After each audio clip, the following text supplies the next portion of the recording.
at noon, right after this.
Twitter owner Elon Musk said that the app's bird logo would be switched to an X. Musk posted a short video of a flickering X. Later in Twitter Spaces audio chat, he replied yes when he was asked whether the logo will change. The shift from bird imagery to that of a capital letter will be the latest big change since he bought it for $44 billion last year. Musk tweeted that the idea of changing the logo to an X is to embody the imperfection us that make us all unique. Outdoor activities are more common in the summer, but so is tick exposure. And there are now more ticks than ever before. That could be particularly due to climate change, but experts say it has more to do with white-tailed deer becoming more common in densely populated areas. Experts say you are at risk of exposure in the great outdoors. Cover your skin and tuck the bottoms of your pants into your socks.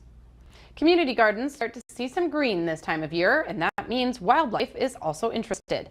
Deb Cisco, treasurer of Rainbow Gardens Association in Minot, says their deer issue has its ups and downs. She says the reason there are so many fences are to keep them at bay.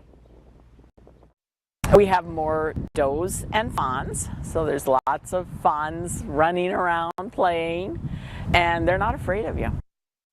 Despite the interest from wildlife, she says it's not too late to start growing plants that can handle a shorter season. Rainbow Gardens will be accepting rental applications in August for the next year. And we'll be right back with more First News at noon, right after this.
Today, we're going all out with a recipe that's perfect with everything from spaghetti to veggie-packed salads. It's a souped-up garlic bread that has not one or two, but 3 cheeses in it. In fact, it's one of my new guilty pleasures. And let me show you how easy it is. The first thing we do is cut a loaf of Italian bread in half lengthwise and set it aside. Now, we saute some coarsely chopped garlic in butter over low heat until it begins to brown. You want to keep the heat low so the garlic softens and doesn't burn. Next, we combine some super creamy cheese with a bit of milk, shredded mozzarella, Parmesan, a little salt, and our sauteed garlic. We'll mix, spread this onto our bread, sprinkle it with chopped parsley, and bake it off. In about 10 minutes, when the whole house smells like a pizzeria, it's ready to cut and serve. Just one bite is all it'll take to make you understand what makes this my new dinnertime guilty pleasure. To get the recipe for our 3-cheese garlic bread, all you need to do is check out our website. I'm Howard with Kelly in the Mr. Food Test Kitchen, where today we found the triple cheesy way for you to say, ooh, it's so good. I love garlic bread. So Cheesy good. garlic bread even more. That was 3 cheese with mascarpone. Yeah, so, interesting choice. Make some cannolis on the side. Yes, with any extras. Yeah. But it's definitely one of those days where you probably don't want to turn on the oven, especially with the AC running. That was always the rule in my house growing up, right? And so a triple digit heat, maybe for some of us today, we're going to come awfully close the next couple of days. So yeah, stay cool. Yep. Thanks so much, Heidi. And thanks for joining us today. We'll see you tomorrow.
Or not 3B? There is no question. Ribeye steaks cut fresh daily. 3B meats cut so good it's poetic. Dr. Brian Beatty and Dr. Mike Hool of Eyes on Bismarck are ready to see you. Seriously, we're still seeing patients. Stop in and see us in Northbrook Mall on North Washington. You're watching KFYR TV, your news leader. The 701 in with us. It's in the Crosshairs. Good afternoon, gentlemen. How are you? I'm good. Good. Excellent. How you doing, Jay? Doing great. Had a chance to head up to Minot last night. Took in some fair food and got a couple ice-cold beverages to enjoy. Mr. Eric Church was a good show. I enjoyed that. Good times. That state fair is always a good time. Listen, guys, it's going to be hot the next few days, so hopefully you paid your electricity bill. Oh yeah. got the AC. Better. But I gotta throw something in now. Eric Church is an anti-gun commie, period. So Jamie knows what I'm talking about. He is very anti-gun. Very anti-gun. Anti-gun. But so the music, though, I tell you what, he was one of the guys that I really liked as far as country artists. So whatever his beliefs might be, I don't judge him on his music. Nonetheless, I do, because I'm not going to support him in any way, so he gets any money. So hopefully he goes broke. Okay. Well, he probably won't go broke, but nonetheless, that's okay. Wishful thinking, Jelly Roll, though, from what I've seen, I did not go. I did send a couple tickets along with some friends of mine. That a great show, packed to the house. I mean, 18,000 tickets sold. So, fantastic show from what I heard there as well. So, yeah. All right. Well, let's get to some of the topics we've got here this afternoon, guys. Let's see. U.S. Senator Chris Murphy and his latest legislative move is to put a target on every service member as someone who cannot be entrusted to exercise their Second Amendment rights, which, I mean, when you look at that, you think it's hyperbole, right? But it's really not, Clay. Yeah, actually, I'm going to throw this to Jamie quick, and then I'll jump in here in a little bit. Yeah, so Murphy he's putting in an amendment he did put it in the amendment, National Defense Authority Act, which it's a must-pass bill for military, but he's got some stipulations in there for military members' Second Amendment rights. Starts off, requires the Secretary of Defense to set minimum training standards for anyone required to carry a firearm. That would include marksmanship standards as well as suicide awareness and safe storage. Those are already requirements in the branch if you're in the military, but after that is where it gets pretty unconstitutional. His first proposal would be to require training before anyone in the Department of Defense purchases a firearm for private ownership. He would also require anyone possessing a firearm on a military installation to register that firearm with the base commander, which I'm pretty sure that's required already from guys I know that were in. But the other requirement he added to that, Jay, is they're supposed to be, he wants them locked up as well when they're on the base, and that goes directly against the Heller decision, Heller versus DC back here in around 2010, I think it was, Clay, somewhere around there, right? Yeah, right in there. I remember, but yeah, it was right in that area. Yeah, so he's fine with these guys, going out and going to war and dying and getting shot. But boy, if you want your own private firearm living on the base, that thing needs to be registered and locked up so you can't use it. And that's just the one of them there, Jay. He actually has another one too. He's other than the storage thing here, he's got it. He wants a federal 7-day waiting period for these guys if they purchase a firearm, and a 4-day waiting period to purchase ammunition if you're on the base, which is ridiculous. And I mean, trust me, he wants that for everybody. But he just wants to get it in on the installations right off the bat here. So then, because if it works on the base, you know what he's going to say after that? Hey man, if our military guys got to do it, there's no reason you civilians shouldn't have to do the same thing.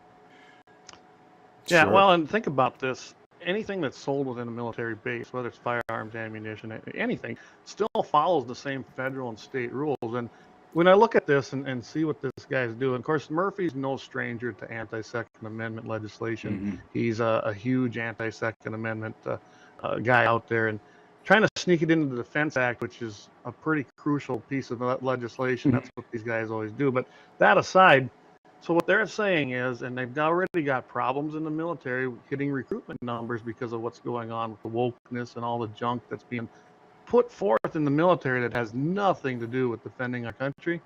Yet again, they want to try and say, you know what, if you sign on the dotted line, you're going to sign your rights away to serve in our military that, ironically, guess what, is protecting our freedom and our rights. So it makes zero sense to me, but this is how to get their foot in the door. They figure they got these guys, they've signed the dotted line, and now there's nothing they can do about it.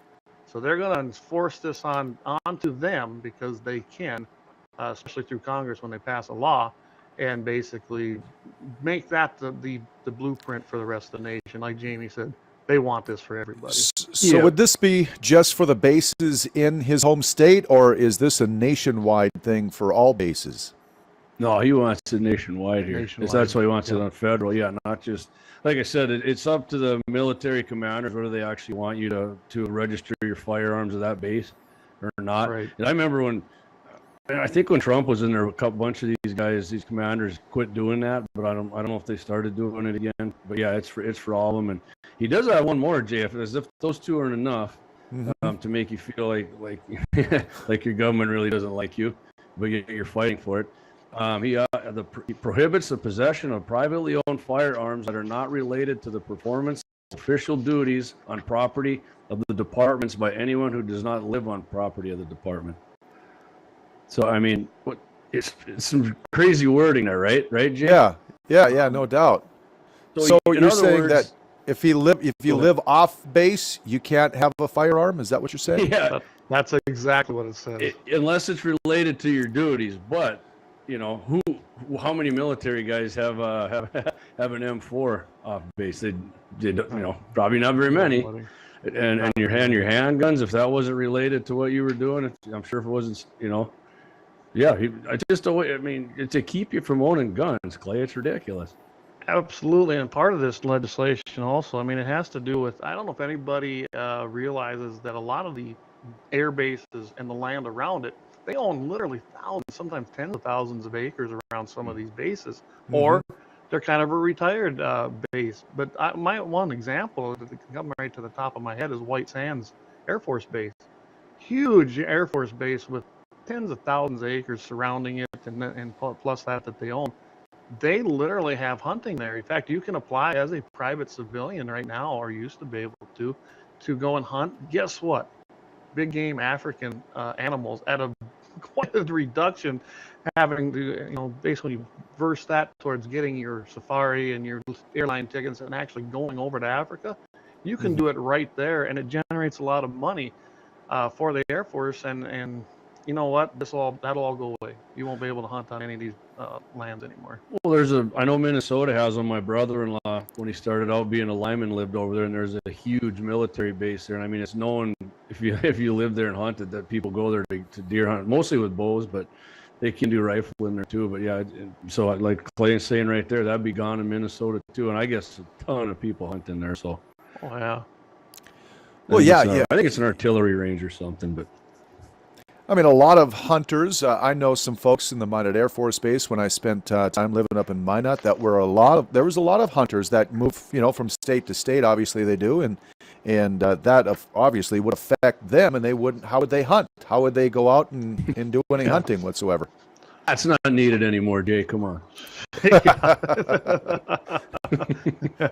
That's what they tell you. Go to the store and buy yourself a. That's incredible. Yeah, that's great. It's amazing how some people think, man. That seems way out there to me. Well, and that's just it. Like me and Jamie, we follow this stuff. We live this stuff. And we find this like in the National Defense Act that they're trying to pass for appropriation. But if you're not going in there and reading these bills and checking them out, you probably wouldn't have even heard about it anywhere else but right here. So KFYR Plus is on the cutting edge, Jay. That's right. They are. That's right, gentlemen. And hey, speaking of... Go ahead. I'm sorry, Jay. Oh, I was just going to change to that hunting, but go ahead, finish your thought there, JD, before we move on. I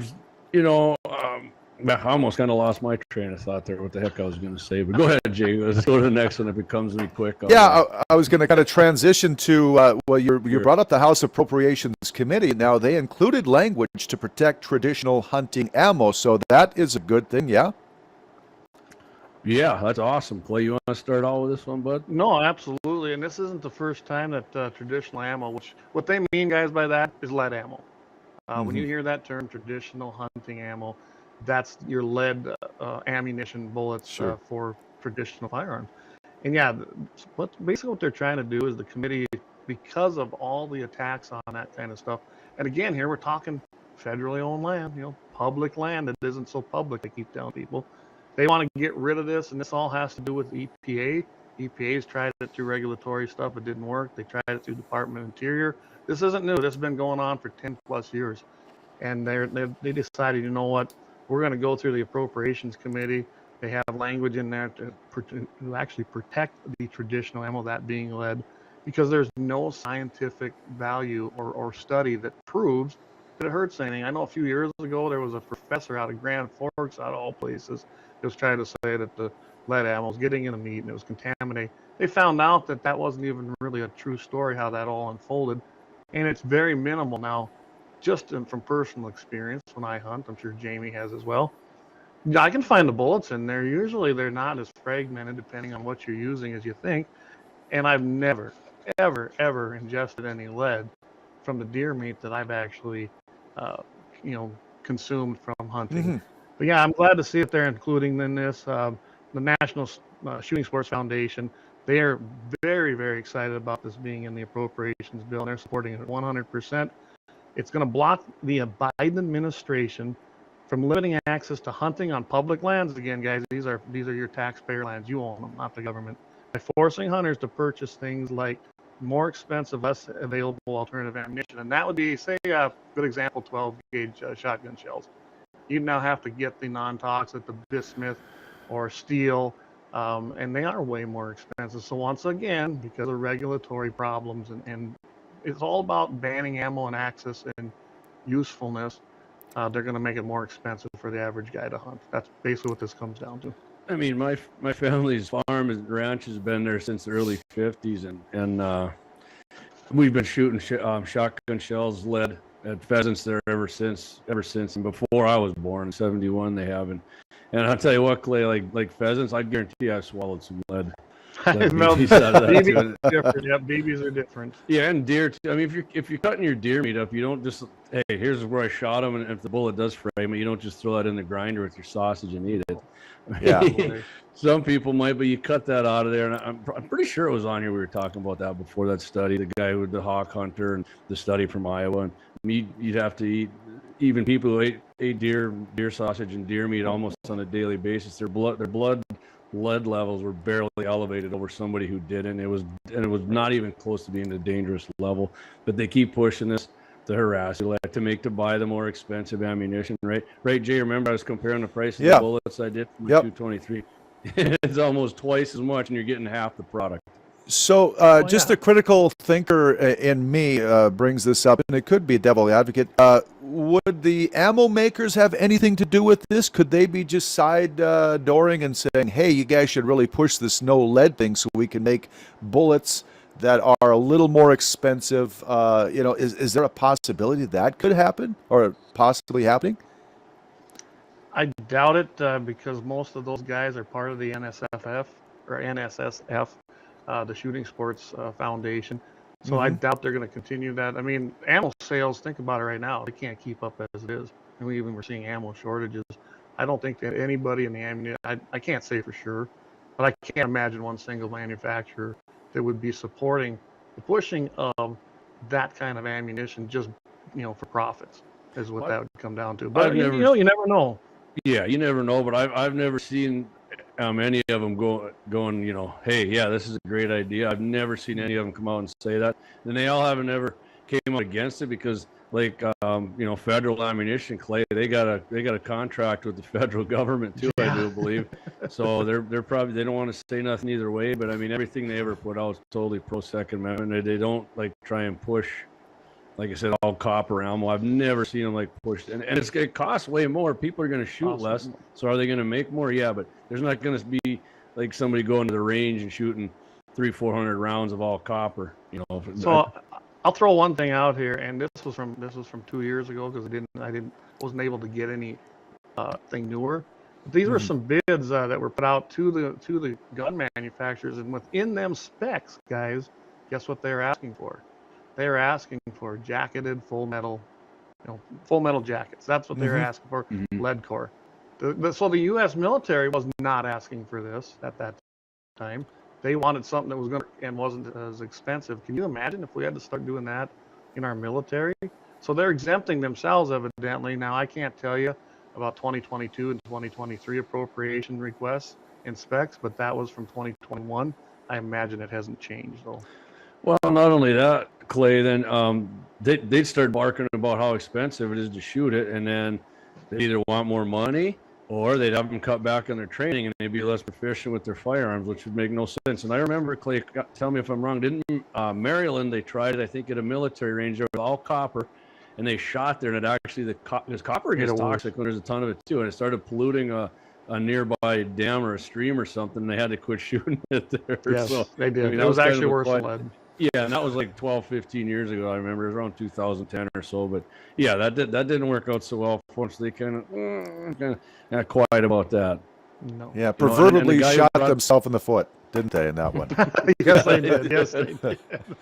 Yeah, so the guy who brought that up, anyways, Republican, was Mike Simpson out of Iowa in the House, and in the Senate, there's kind of some companion bills, Hunters and Anglers Act, Senate Bill 1185. That's by Steve Daines of Montana. And I guess there's another one actually in the House, even on top of that, from Rob Whitman. He's a Republican from Virginia. So there's it's nice to see people getting these bills in there, whether they make it or not, beyond me, but I sure hope they do. The idea behind introducing those into both the Senate and the House, it's to basically make it permanent. It won't be just a piece that's put into another bill that's temporary. That would make it permanent. Rob Whitman in Virginia has always been a champion of hunters and firearms. So I'm really glad to see that those two bills were introduced. If you want to look them up, it's Senate Bill 1185. On the House side, it's HR 615. Go check them out. And in North and South Dakota, I don't think we have an issue with it, but make sure you encourage Dusty Johnson out of South Dakota and Kelly Armstrong in North Dakota to support that House bill, and of course our senators, Kevin Kramer and John Hoeven in North Dakota. Well, remember too, Clay, when they banned, I think California banned lead ammo was like 2018, I think, of all, because they all said it was killing the condors.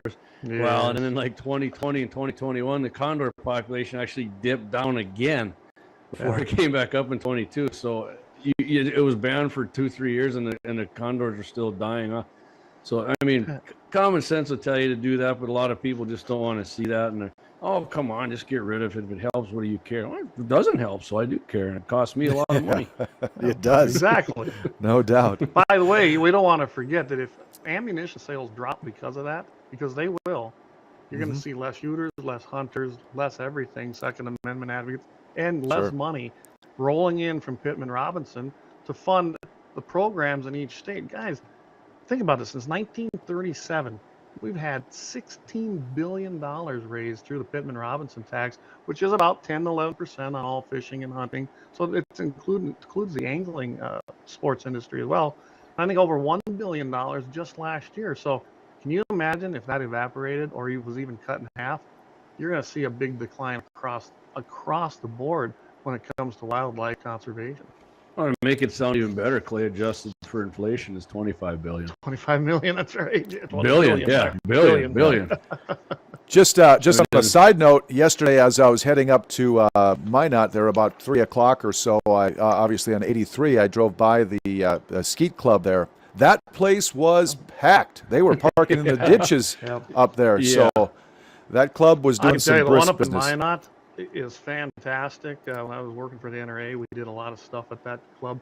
They have probably one of the most premier ranges in that Minot area for trap and skeet shooting, and fantastic. We funded a lot of that. Jamie can attest through the NRA Foundation with Friends of NRA events, and they did a fantastic job and are very active. So yeah, if you're ever up there, stop in, Jay. It's a lot of fun, and they'll welcome you with open arms, even if you don't know a lot. And they got some of the best instructors there. I'd like to do that. I'd like to do it. Let's move on. We're running out of time here. Let's move to, this is pretty interesting. 20 attorney generals around the country, led by Montana's Attorney General Austin Knudsen, now have joined an amicus brief now supporting gun right groups appealing a ruling on that gun control laws. And we're back in Delaware once again.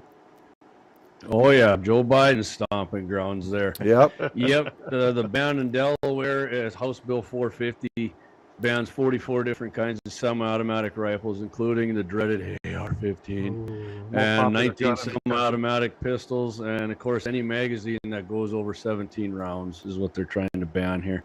And good to see Drew Wrigley, AG Drew Wrigley's on it. I don't remember South Dakota's Attorney General. I know he's a guy. I think he had some legal problems going on. I don't know if he got it straightened out, but he's on board with it. And a couple other ones from our area, Wyoming. Utah's not real close, but I don't see what's his name over there in Minnesota. No, Minnesota seems to be void. Walls. Yeah, but I thank Drew Wrigley for doing that. That's great. Yeah, he's an owner. I think on Friday he did announce that Drew does have an AR, doesn't he? Yeah, he is. I've actually personally talked to him, Jay. He's told me that he does, and yeah, he's definitely not. Drew's definitely not against banning those. I don't know. He said on the previous press conference that he was open to changing some laws, and I don't remember, Clay, what I tell you on the phone that I thought it was. Well, like I told you, I think he's more open red flag law. I can see that just in my conversations with him when he was actually running. I didn't like his answers he gave me at our District 31 GOP meeting, but I can tell you right now that he can be swayed, I think.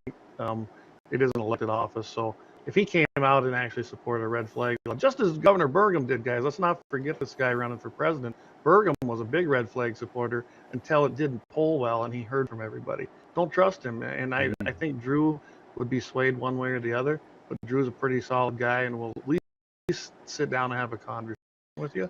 So I think it's an issue, but the legislature shut it down on both sides. Yeah, I thought Drew maybe was talking about, and he supported, like, say, for federal penalty, gun crimes and that. But I mean, it got tabled. But Jay, really, if you do that, hey, man, don't do a gun crime with your semi-automatic rifle. Do you think that matters to somebody who's going out murdering cops and plans on going to a street fight? Like, no, that's not gonna do anything. Well, then a guy in that mindset, he either probably decided he's probably going to be taken out and he'll no longer be here, or he don't care.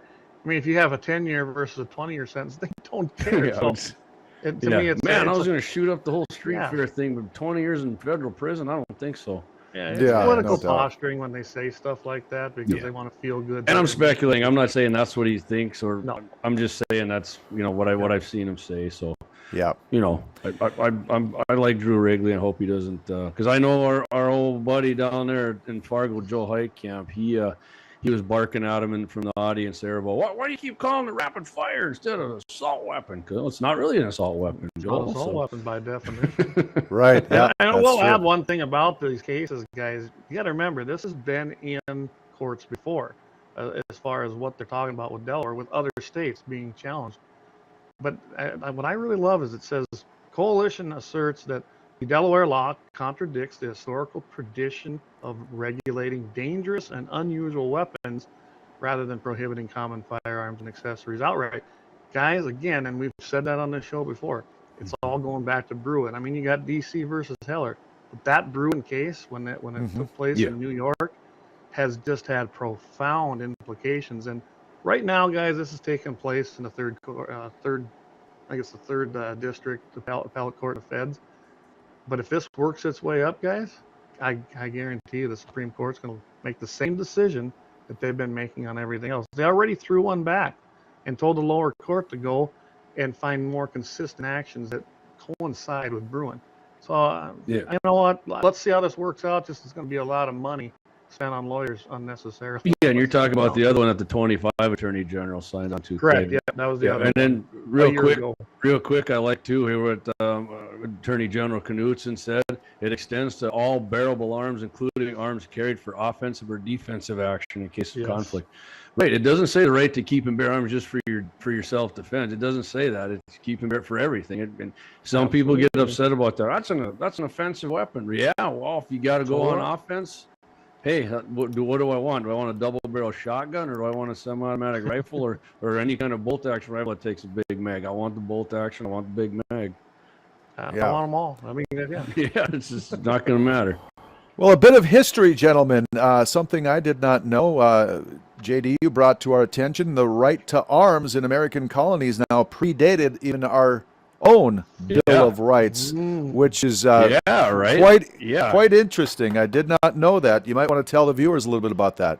Yeah, so the Royal Charter of King James I in 1606 granted to members of the Virginia Charter perpetual rights to being sufficient shipping and furniture of armor, weapons, ordnance, powder, victual. I'm not sure what victual is, to be honest with you guys. So I'm not.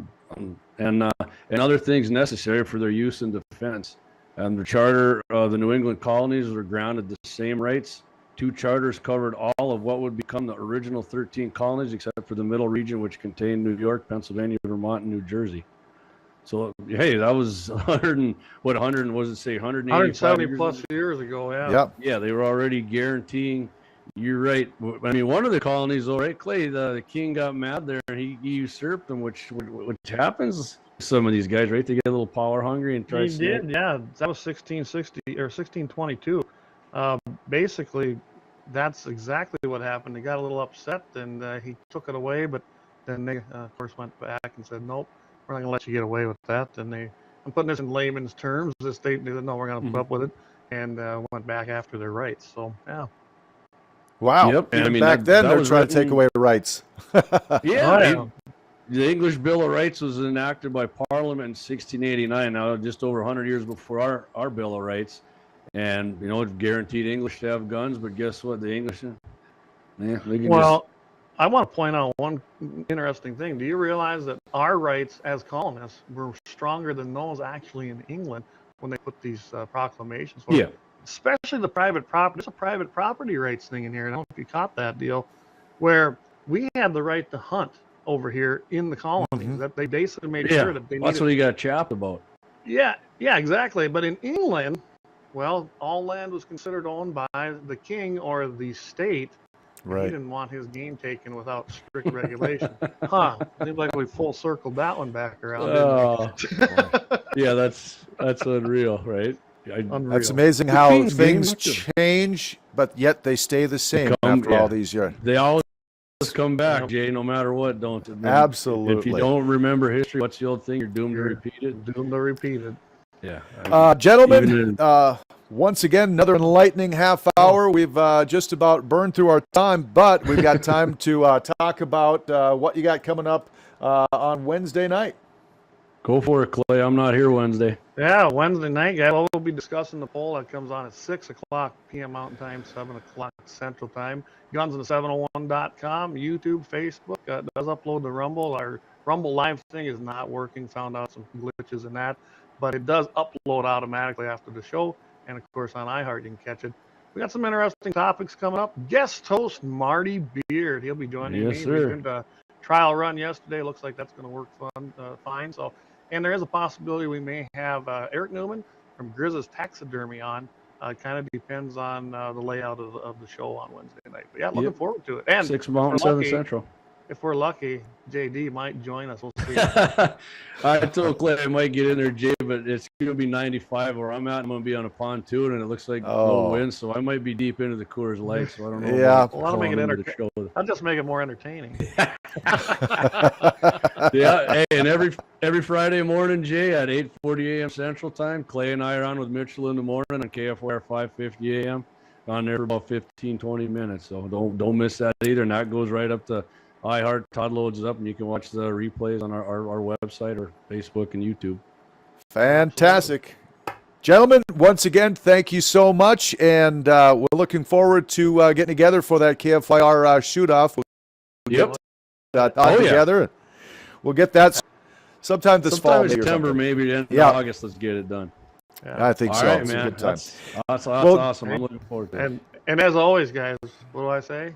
Keep your powder dry. Love it. All right, gentlemen. Thank you so much. JD and Clay, catch them, gunsandthe701.com Wednesday night, and, of course, Friday morning with Mitchell in the morning. And, Clay, if you could just send me your address, I'll get you a copy of Eric Church's latest CD. I'll send it out to you. If we could get a hard copy of that, I believe we can put that on the rock range and have some fun with it.